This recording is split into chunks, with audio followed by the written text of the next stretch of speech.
Hi and welcome to True Crime, a channel dedicated to the dark underworld of criminal activity carried out by gangsters, mobsters, cartel leaders, and others. Today, we'll be exploring the top 10 most notorious female cartel leaders in history.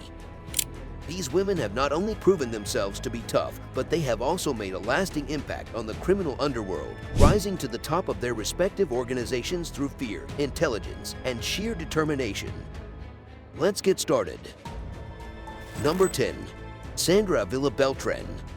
Sandra Ávila Beltrán, a third-generation drug trafficker who became the first female to hold the position of head of a Mexican drug cartel, proved to her male counterparts that women could manage organizations just as effectively. Beltrán, known in the media as the Queen of the Pacific, connected Colombia's Norte del Valle organization with the Sinaloa cartel. Both of her husbands were slain inexplicably, and she had 2 marriages to corrupt police officers. These men had been drawn into the drug trade by promises of money and power. Beltrán contacted the police after her teenage son was taken from her in 2002 and a $5 million ransom was sought. This led to an investigation that led to Beltrán's arrest in 2007. But don't feel sorry for her. The Queen has enjoyed the benefits of jail life, even having access to Botox treatments while inside. Number 9. Clara Elena Laborín, La Señora. Authorities detained Clara Elena Laborín, a former Sonora state beauty queen, who had wed El Chapo's longtime Sinaloa gang collaborator Hector Beltran Leiva in 2016. Because of the way her husband treated her like a trophy wife, Laborín is known as La Señora or the Missus.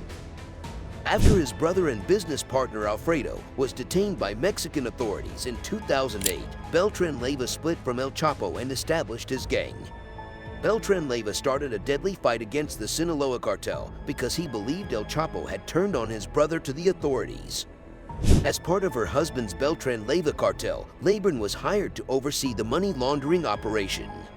She was taken hostage by a competing organization in 2010, and photos of her taken in captivity with automatic rifles pointing at her, her wrists and feet bound, and her eyes covered, were released. She managed the cartel's finances for 13 days before being freed and sent back. When her husband was jailed 4 years later, Laborín assumed control of the cartel and led Acapulco through one of its worst waves of violence. The vacation town became Mexico's murder capital as a result of her vicious, heinous campaign for control.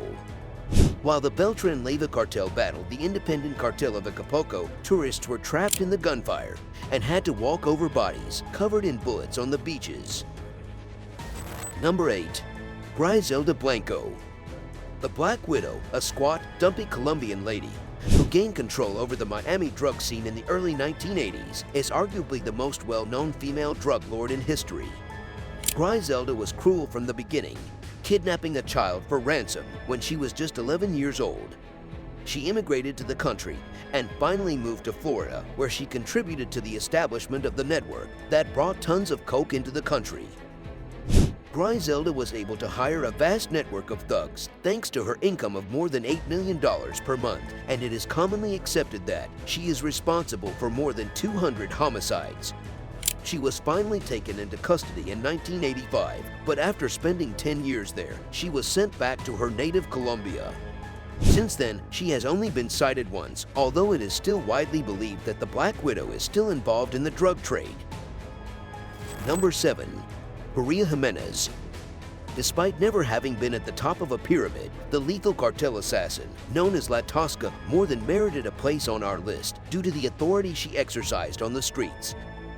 As an enforcer with the brutal Zetas, Maria Guadalupe Jimenez Lopez oversaw a hit team that carried out murders throughout northern Mexico. Jimenez was paid a pitiful $1,700 a month by the leadership of the Zetas and was tasked with eliminating everyone who got in their way, including police officers, reporters, and especially members of the rival Sinaloa cartel. After being apprehended in 2012 while driving a stolen vehicle, she later admitted to being involved in 20 homicides. Number 6. Endy Felix. Coming in at number 6 is Endy Felix, also known as La Jefa. Born in Mexico, Arellano Felix became involved in the drug trade at a young age and eventually rose to become one of the most powerful drug traffickers in the world. She was known for her intelligence, her strategic thinking, and her willingness to use violence to get what she wanted. You'll discover that the Mexican drug cartels are a family affair if you observe them closely enough. It is up to those who are related to the leader to take the helm and carry on the work when they pass away. One such leader is Endy Felix, who works for the powerful Arellano Felix cartel, which regulates the crucial commerce that passes through Tijuana. Endy had to leave her position as the cartel's financial manager and demonstrate that the family was still in power after her brother Ramon was assassinated and her other brother Eduardo was detained. Endy has been identified by DIA intelligence as the force behind the throne throughout, even while she wasn't in command, which is an interesting development. Number 5. Maria Moreno Carrion. In the famed Zetas drug cartel, Maria Moreno Carrion oversaw all of the drug trafficking in the Monterrey municipality of San Nicolas de los Garza, and she is widely recognized as the first woman to ever ascend to a position of authority in the organization. When the previous capo, Raul Garcia Rodriguez, was killed during a military operation in 2010, it is said that Carrion took control of the region. For drug cartels, Monterrey has been a terrible battleground where the Zetas are vying for supremacy with 3 other organizations.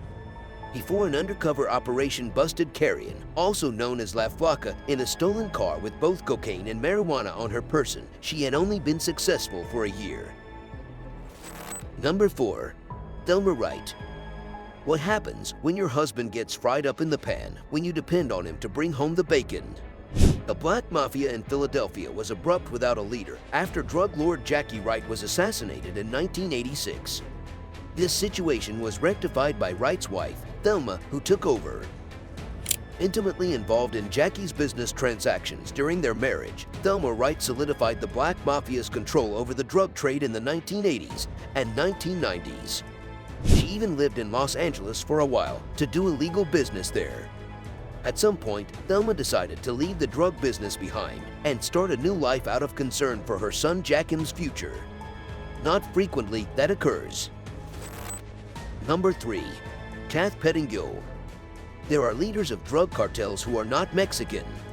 In other regions of the world, a few sisters are making it on their own. To meet Kath Pettinghill, let's travel to Melbourne, Australia. Kath, also known as Granny Evil, was the boss of a vast criminal enterprise that controlled prostitution, arms smuggling, and Melbourne's illicit drug trade. And to top it all off, every one of her offspring turned out to be criminals in their own right, including killing 2 police officers. When Pettinghill was shot in the face while attempting to settle one of her child's debts, she sustained a glass eye. Number 2. Angie Sanclemente Valencia. Angie Sanclemente Valencia, the head of a Colombian drug gang, began her career as a beauty queen. She won the Renato National del Cafe pageant, but she only held the title for 2 days. From there, it was only a short distance from worldwide drug smuggling. Valencia is thought to have entered the drug trade as a result of his friendship with a Mexican cartel boss. She used what he taught her to start her own business after the couple split up. She enlisted models to serve as her drug mules and paid them up to $5,000 per trip to transport cocaine from Argentina to England. When one of these women was caught, she raised the alarm and Valencia was taken into custody in 2010. Number 1. Claudia Ochoa Felix. Claudia Ochoa Felix, widely known as La Emperatriz or the Empress, is at the top of the list. Ochoa Felix, a Mexican native, got started in the drug trade when he was a young child and eventually advanced to become one of the most powerful drug traffickers in the entire globe. She was renowned for her attractiveness, savviness, and willingness to resort to violence when necessary. Despite being detained multiple times, Ochoa Felix was able to avoid prosecution and maintain control of her drug enterprise from behind bars until she was eventually apprehended and given a life sentence. Thank you for watching another amazing video from our true crime team. Like, comment, and subscribe, and stay tuned to our next real-life true crime video.